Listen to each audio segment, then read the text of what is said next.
はいどうも、モロンズのまさきです。はい、動画をね始めてね1ヶ月ちょっと経ちました。で、今の登録者数が20人いったんですね。で、僕自身の目標が50人なんですよね。で、50人を超えたらいいかなみたいな、そういう感じでやってるんですけど、今、ちょうど20人達成して残り30人、今見てくださってる人たちいると思うんですけど、どんどんね友達に教えてあげて、とりあえずこういう人もいますよということで伝えてくれたら嬉しいかな。お願いします。でですね、今回はコメントしてくださった人がいます。花こよりを使ってくしゃみをする動画を作ったじゃないですか。その動画でコメントをしてくれた人がいて、もしよければ5分間の間で何回くしゃみできるか、それをちょっとやってみてくださいと言われたんで、今日はやりましょう。では今回用意するのはこちら、ティッシュです。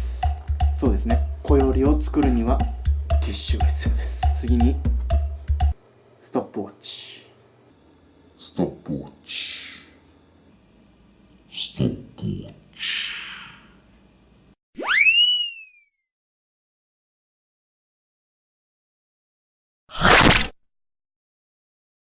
この2つがあればできるんで簡単です。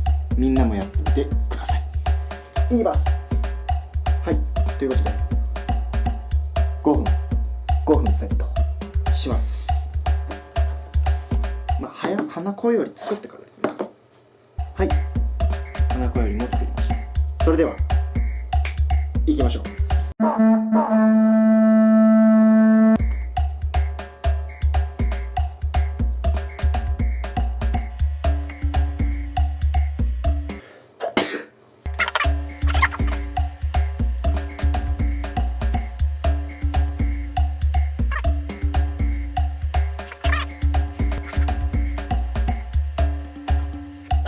サビ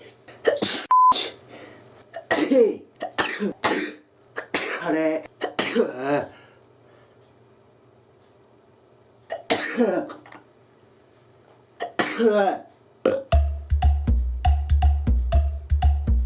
やべ。はい、ということでね、5分間の間で僕はこんだけすることができました。次回もお楽しみに。